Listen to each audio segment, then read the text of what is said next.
Alright guys, it's Chatterbox Reviews, coming at you guys with my review for the Twilight Zone Season 1, Episode 3.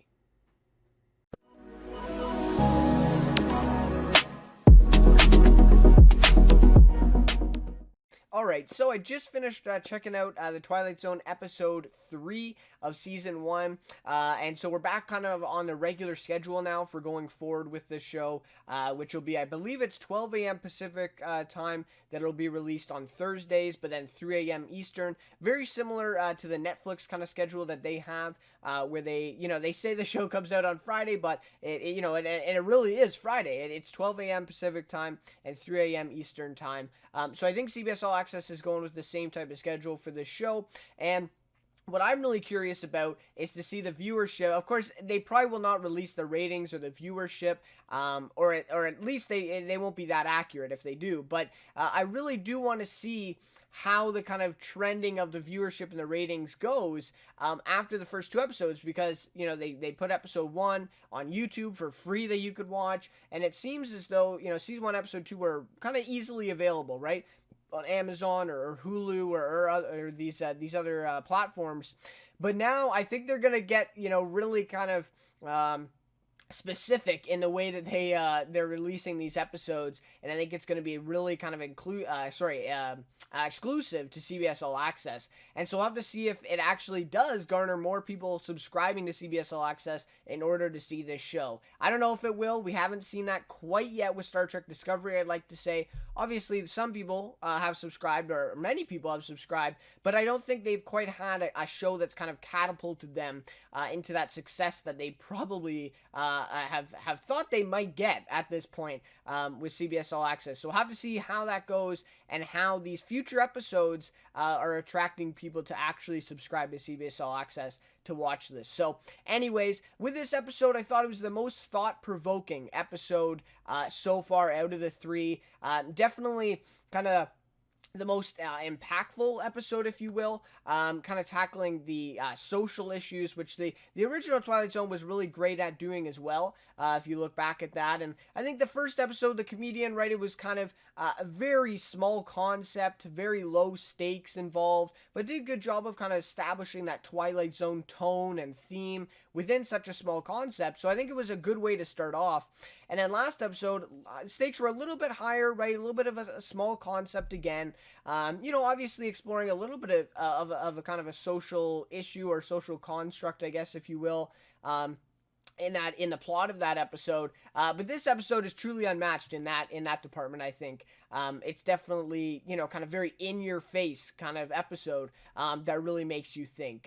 So I'd love to hear your guys' thoughts on this episode, of course, and how does it stack up for you to the other two episodes so far. Would really love to hear your thoughts. So, of course, we'll get into a detailed recap here, relatively short for this episode, because there was a lot of repeating, right, as the episode's called Replay. We say, I think we see the one scene at least 4 or 5 times, play out, of course, different ways, but the same kind of elements to it, 4 or 5 times. So it will be a little bit of a shorter recap. Then I'll get to my rating, favorite character of the episode, and some more overall thoughts of it. And also, we got a little teaser for next week's episode, so I'll briefly talk about that towards the end of the video. So anyways, if you enjoyed the review, please leave a like and consider subscribing to the channel. Would really appreciate it. And I'd like to thank you guys for the support on the last couple reviews for Twilight Zone. So I'm really looking forward to reviewing this one week to week, and of course we'll be back next episode for episode 4. So anyways, let's get into this one. So this episode tells the story of a mom, Nina Harrison,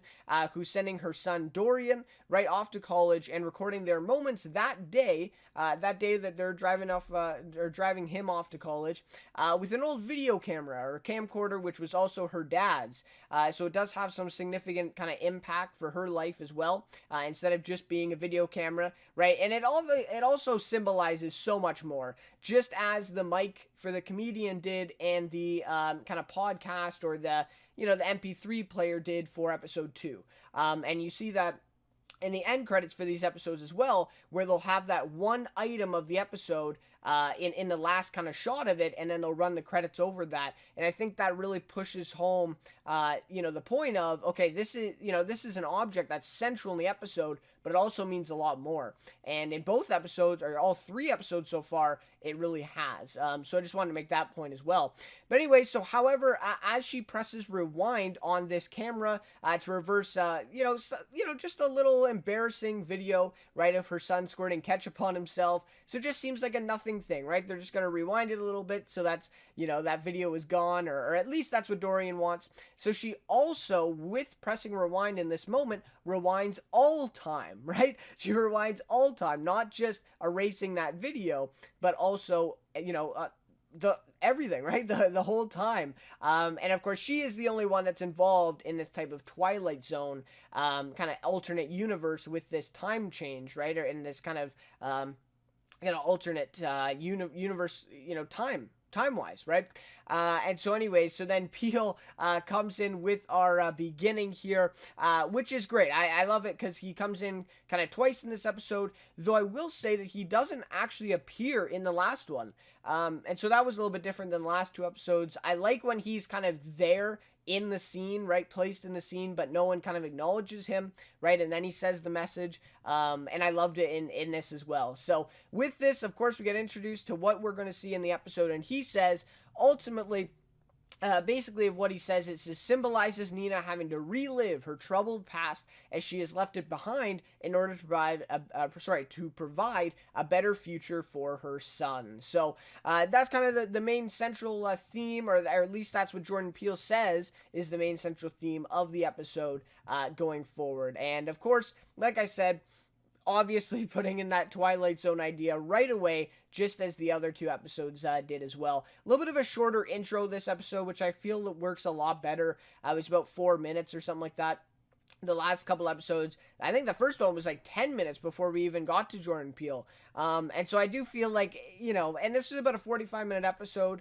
Again, could have been shorter this week, another criticism, but I do like where we just bring in the Twilight Zone idea right off the bat, and then we work with it. I feel like that works a bit better. So, anyways, as they leave the diner, they start in, basically they start in the diner. That's the main scene that we revisit over and over and over again. As I said, that's the scene that we return to about 4 or 5 times in the episode.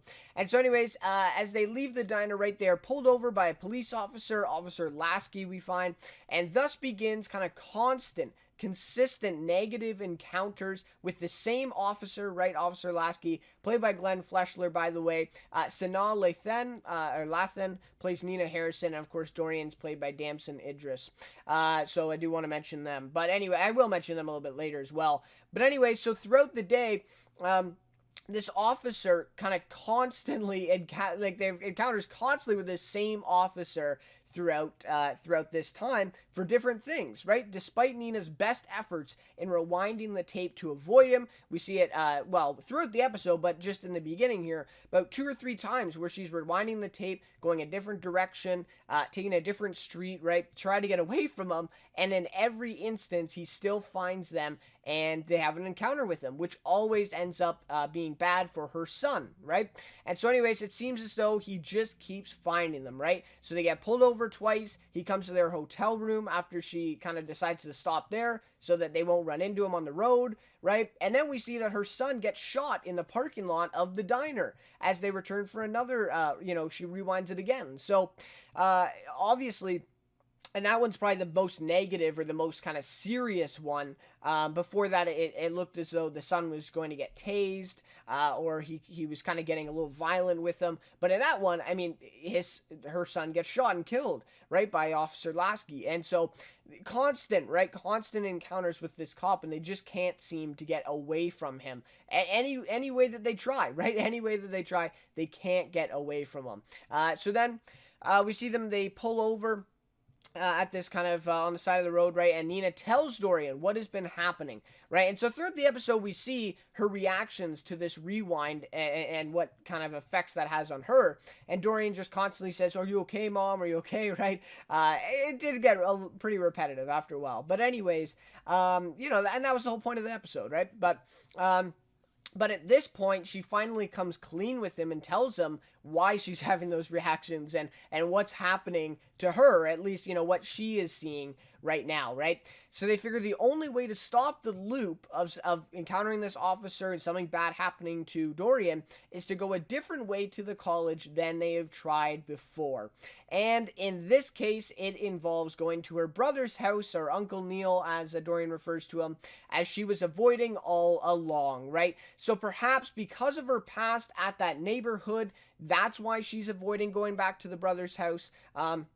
As we learned that her other brother, or did she say both of her other brothers, were shot on the street by a police officer in that neighborhood, or at least I don't think they come out and completely say that, but I think that's kind of alluded to as she says that, her brothers were shot, and of course that plays in the whole central theme with the police, right?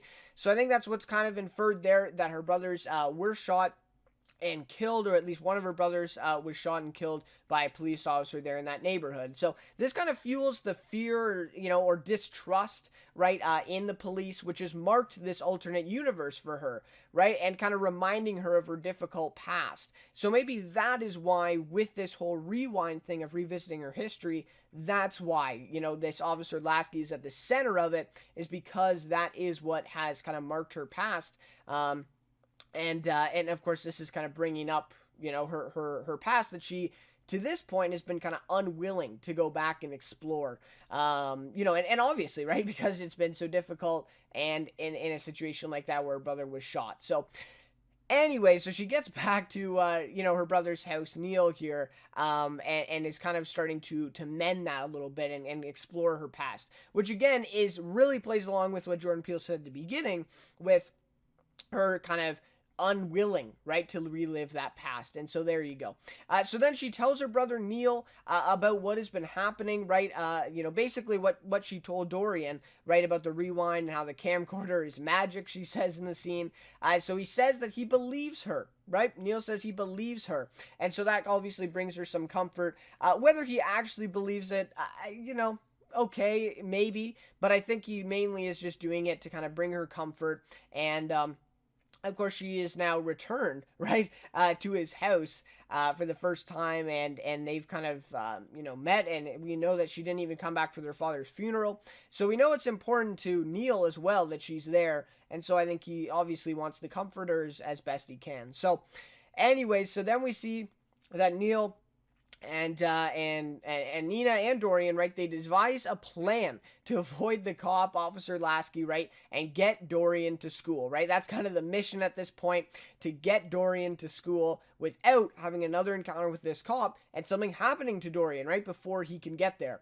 So this time, as Neil says, they won't be alone, as he will help them, right, with his knowledge of the city and his kind of hidden roots, right, of the city, like literally, right, like roots to the college, and then we see that they go through a long kind of dark tunnel underground, and they go through some alleyways and stuff like that. So basically they're avoiding the public streets, right, on the way there. They can't drive there, right, because then Officer Lasky's just going to find them, pull them over. So they are going through these kind of hidden routes, right, to get to the college so that they can avoid him. So which again, this part was a little bit I don't know. It just seemed like a little bit too much.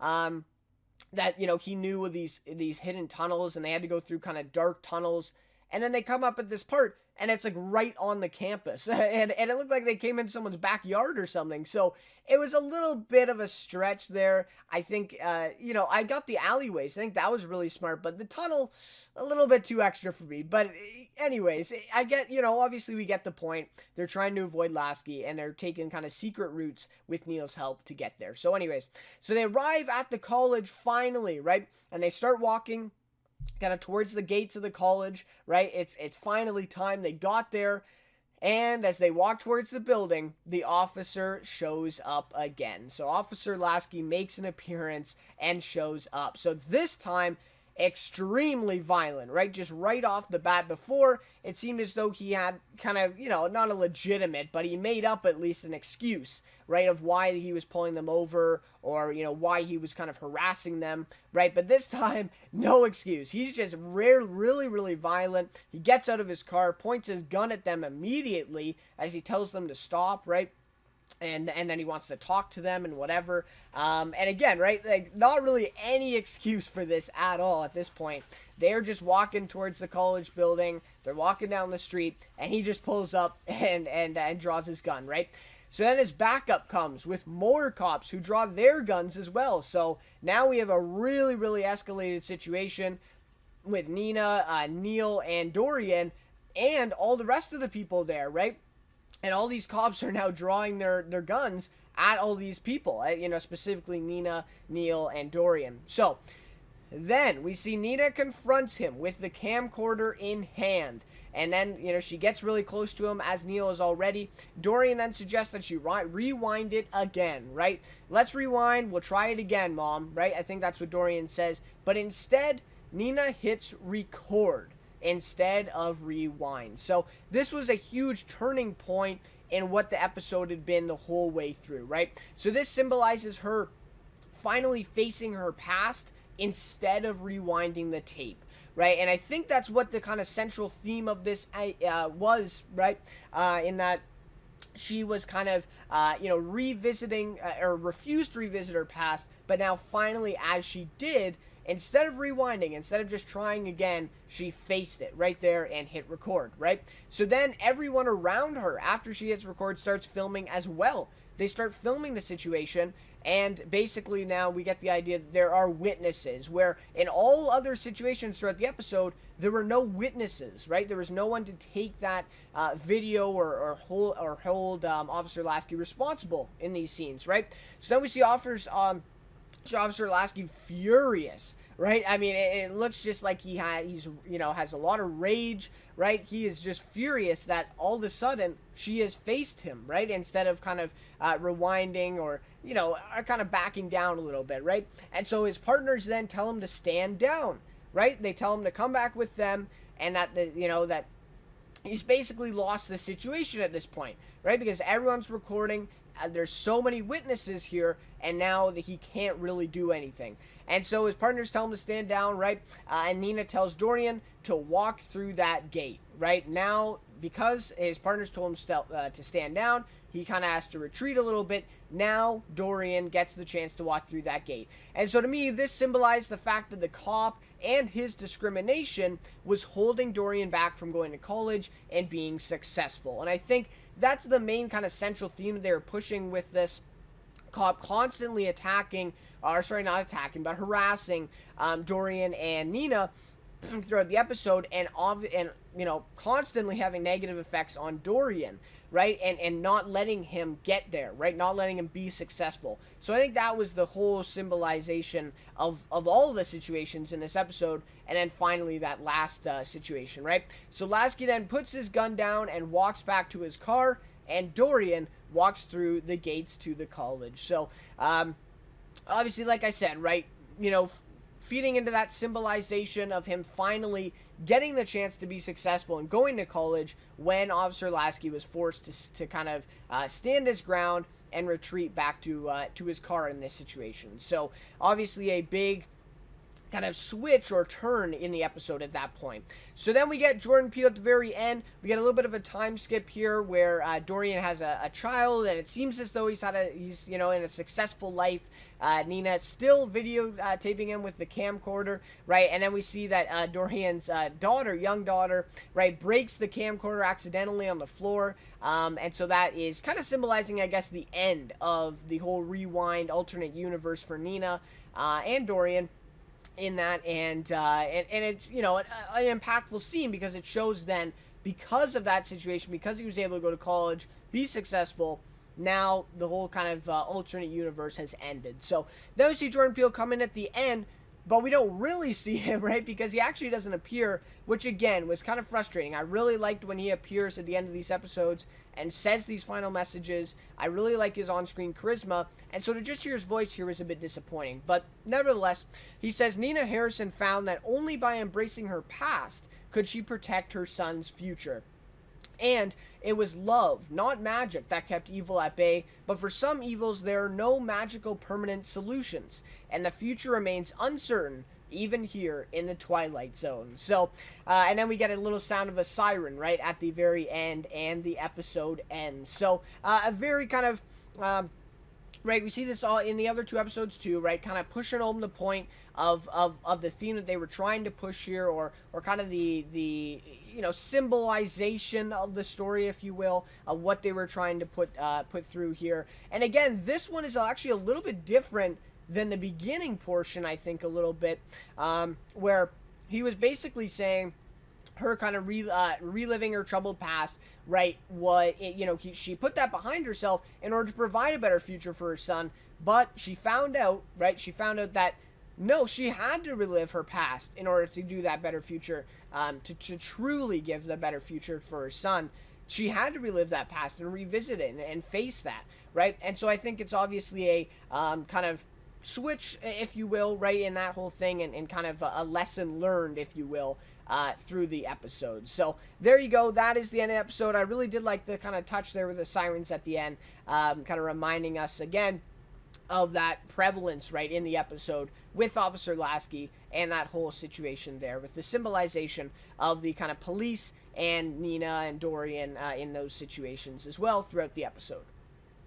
Alright, so in terms of my rating for this episode, I'm going to give it a 4.2 out of 5. So this is the lowest rating so far for me. I believe we gave episode 1 4.5 and then 4.6 for episode 2. Something like that. I liked episode 2 just a slightly better than episode 1. So to me, this episode, obviously an important theme that they're pushing here, with not just the reliving your past and facing it, but also, of course, the kind of discrimination, kind of, I like to say, kind of the underlying message within the message kind of thing, that they push here, and obviously the discrimination. And I think this really encompassed it well, right, in symbolizing the fact that the cop and his discrimination holding Dorian back from going to college and being successful. And of course, that's just in this situation, but what they were trying to kind of convey here is that discrimination as a whole, right, among people holds the oppressed, in this case, black Americans, down. Right, and that was kind of the underlying theme there, and obviously a very important theme and a social kind of issue, social theme that they were trying to tackle in this one. So obviously I do acknowledge that, right? It's an important theme, but I will say this episode was not as entertainment or narratively focused as the last two, and to me that is kind of a negative. I do want to be entertained ultimately. Obviously, like I said, I do recognize the important themes, and I think you do have to have some episodes like this with the Twilight Zone. I would argue that the original did have those, even though I've only seen a few. By all means, I've not seen the 4 other versions of it, or even all the original episodes. But in the ones I see, or I have seen, I do kind of see this kind of prevalent in those as well. So you do have to have some of these episodes, but you also have to have some episodes that are entertaining, right? That are going to get people invested in it. And I don't think that this was as entertaining or as narratively focused as the last two. I think the second one was very narratively focused in the way that they were building this kind of concept. Again, kind of a small concept, but still adding a lot of stakes to it, characters being involved, and the plot. With this one, it was more of just the same symbolization, and again, with the repetitiveness nature of this episode, it was kind of just pushing that same point home again and again and again, and in the end of the episode, it all kind of comes full circle. So again, right, an important theme of an episode, an important episode, but maybe not as entertaining as the last two for me, right? And obviously not as comedic either. There weren't as many comedic relief kind of moments in this one as there was, say, in episode 1 or even episode 2, I would argue. So definitely kind of a more serious episode. To me, this is the best episode so far for the cinematography. I loved in particular the one visual where we had the snail on the road, right? And then we kind of zoom up and we see the car kind of zooming past. I really did like the cinematography. I can't recall who directed this one. I know Greg Yaitanes is involved, and he actually might have been the director of this one, but he's involved in executive producing. And he was from Castle Rock. I believe he directed one of my favorite episodes of 2018. And so that would explain it if he directed this one, because the cinematography in this one was awesome. I know it's not his job, but I just mean the kind of visuals and the setups for that cinematography were really great. So to me, best episode of cinematography so far, though I have enjoyed the other two episodes too as well. I believe last episode was kind of the biggest, right? The biggest cinematography, especially that plane at the end, was kind of a big shot. The first episode, it pretty much just happened in a comedy club the whole time, so didn't really give as much opportunity to that, but still, nonetheless, it was pretty good. So, great acting in this episode all around, I would say. Sanaa Lathan was great as Nina, kind of our main character. Damson Idris was great. And also, Glenn Fleshler from Billions. That's the show I know him from, but I know he's from quite a few other shows he's had kind of small recurring roles on as of recent. He's really great, and he was great in this this episode. Obviously playing kind of a despicable character, right? You know, definitely not a likable guy. But I feel like and again, right? You hated him in this episode, or you kind of felt that, you know, kind of anger towards him, right? And that just speaks to how well he acted. So to me, I think he gave maybe the best performance of this episode, just in the fact that it really worked. Like, you really do hate him in this episode, and he was really great in that. So yeah, Glenn Fleshler was great, along with the other two as well. And the actor who played Neil, I do recognize him, I believe from The Crossing. I believe he was in that show, but I'm not sure. But anyways, he was okay too for what his role was. So again, this episode though, the exact opposite of subtle. This episode, again, like I said, very thought-provoking, very in-your-face, kind of showing you pretty much exactly what this kind of undertone or underlying kind of tone, theme of a message of what they were trying to do here. Which, again, I stated this last episode too, I really hoped for a more subtle kind of version of the series, in the fact that they kind of leave it up to us, all right, of what we interpreted from it. And I believe that also generates more discussion among the viewers, and creates a little bit more of an environment where you can kind of, you know, discuss with fans theories, you know, and try to explore what these messages really meant, right? Instead of just being kind of told by Jordan Peele at the very end, and very kind of in your face throughout the episode, and making it obvious. I really think I would enjoy a more subtle version of it, in that they don't necessarily tell us what it even was that they were trying to go for, and we kind of have to figure that out ourselves. I think that would be a bit more effective, but again, with an episode like this, with the kind of hard-hitting issues or, you know, serious kind of themes that they're exploring, maybe it was a little bit more important to kind of recap exactly what they were trying to get at.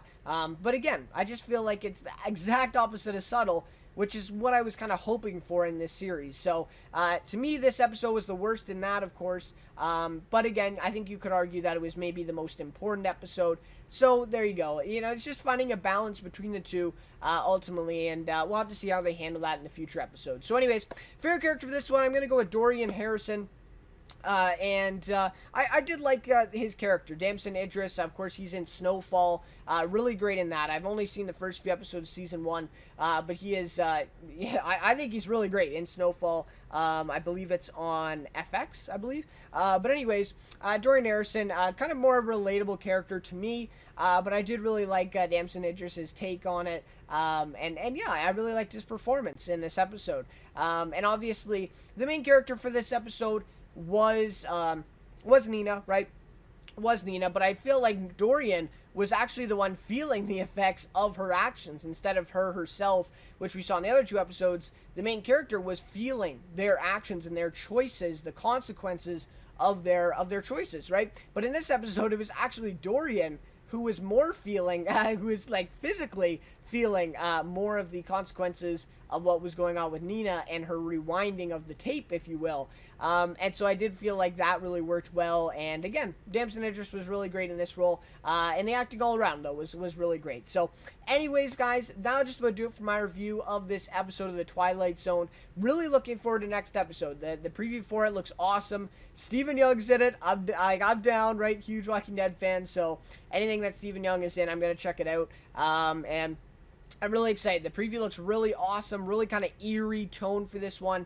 it may actually be my favorite episode. It really is looking like a really great one. So I'm really looking forward to next week's episode, guys. Hope you guys will join me for the review next week on the channel, probably around the same time for that episode. But anyways, guys, thanks so much for watching this review. Again, love to hear your thoughts on the episode down in the comments. Let me know what you think of it, and let me know how it stacks up to the other two so far in this season. But anyways, again, guys, thank you so much for watching, and we'll see you next week then for the Twilight Zone Season 1, Episode 4. Looks to be a really good episode.